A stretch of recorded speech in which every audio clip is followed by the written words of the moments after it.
Okay, magandang morning guys. So balik hollow blocks making business ulit tayo. So sa ngayon, meron tayong test na dalawang molder, bound to Aurora. So isang D5 at saka isang D4. So yan, usually tinetest natin yan para at least pinapadala natin sa mga customer yung video testing natin. So magte-test po tayo. And of course guys, inaanyayahan ko pa rin po kayo na manood ng ating mga tutorials sa hollow blocks making. Ako po ay medyo dinagdagan ko po ng konting aking negosyo, kasama nga po itong molder na to. Syempre gumagawa pa rin kami ng hollow blocks at dinagdagan pa rin po namin ng mga competitive na mga activities para at least maka-survive tayo amidst the matinding competition sa hollow blocks making. So panoorin muna natin itong ating testing right now. Ni Master Ball ngayon, yan yung ating si Master, yung ating talagang kasama dito sa hollow blocks making. So siya na rin po yung tester nung mga product na mga molders natin. So ayan, siya rin pong nagtetest niyan, and usual process po yung ginagawa niya sa pagte-testing. Kung ano yung process natin sa paggawa ng hollow blocks, siya po yung ginagawa natin right now. So ayan, medyo malabo against the light. So ayan.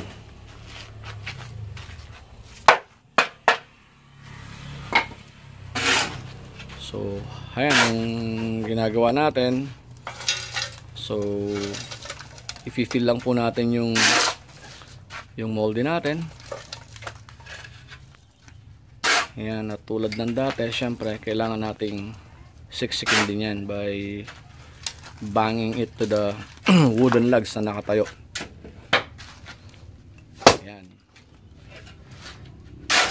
So hindi naman po napakahirap magnegosyo ng hollow blocks. Actually very challenging siya. At kung malapit-lapit po kayo sa source ng mga buhangin sa quarry, napakagandang negosyo po nito. Ayan. Simpleng-simple lang po. Matagal ko na pong kasama itong mga to at talagang batikan na po sila sa paggawa ng hollow blocks. Di ba Master? Say hi naman dyan Master. Ayan. Kita mo naman. At titignan natin. Okay, sir, ito na po yung testing sa D4 mong molde. Ayan, Mr. Pahela, ayan na po. Oops, one click, ang ganda talaga. Perfect. Okay, Sir Charwin Pahela, ito na po yung inyong D5 na molde. Siya naman po yung ating itetest, of course, ng ating master tester, ng ating more than 5 years of mastery, si Master Ball. Master Ball, mag-hello ka naman dyan. Hi. And ayun ang ating mentor, mag-hello ka naman dyan, Sunny Boy. Yan, si Sunny Boy, yan ang pinanggalingan ng galing na itong si Master. Siyempre, kailangan ma-acknowledge din natin. Ayan, maliit lang yan si Master, pero kagang gumawa ng ano yan, ng 5 sakong D4 pag maganda ang araw. Pag mas lalo pang maganda, mga 6, kayang-kaya niyan sa maghapon. Small but terrible yan. Siksik yan, kumbaga sa karne. Baka yan, lean meat.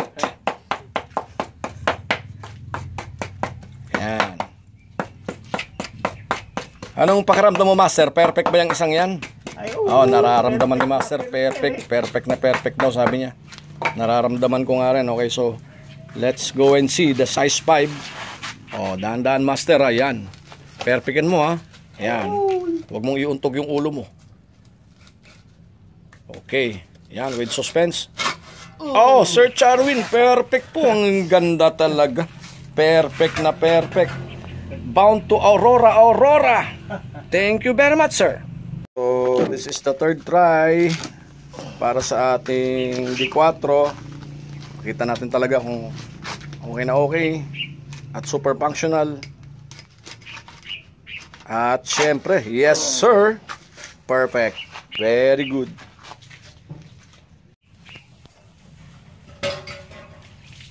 And of course guys, right now nag-iisip pa rin tayo kung ano yung magandang maidadagdag natin mga concept sa hollow blocks making. So don't worry, hindi namamatay yung kumbaga yung topic natin na yun. Doon nakikita nyo nagpo-post ako ng iba still on the background, gumagawa talaga ako ng mga hollow blocks.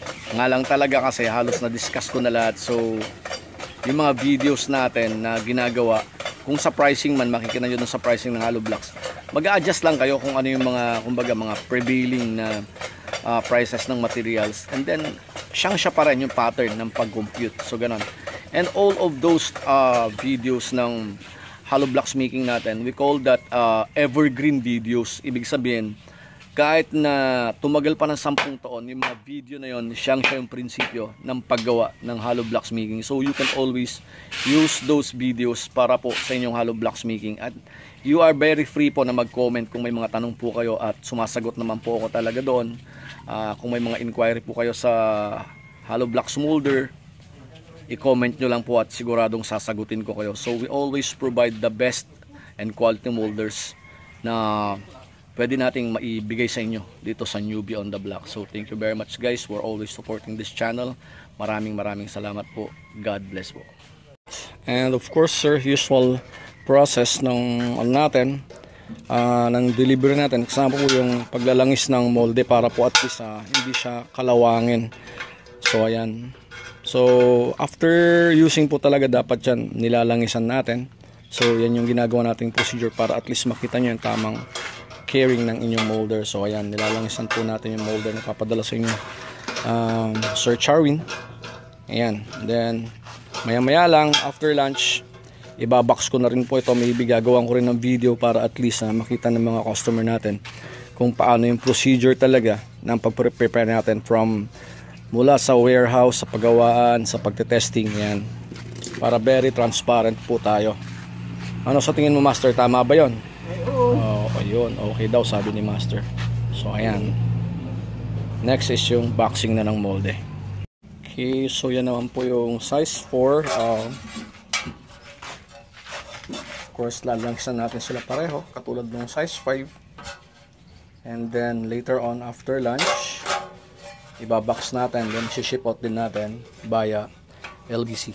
So ang LBC courier po ang siyang tanging tumatanggap ng mga natin, mga molder shipping natin kasi mabigat siya.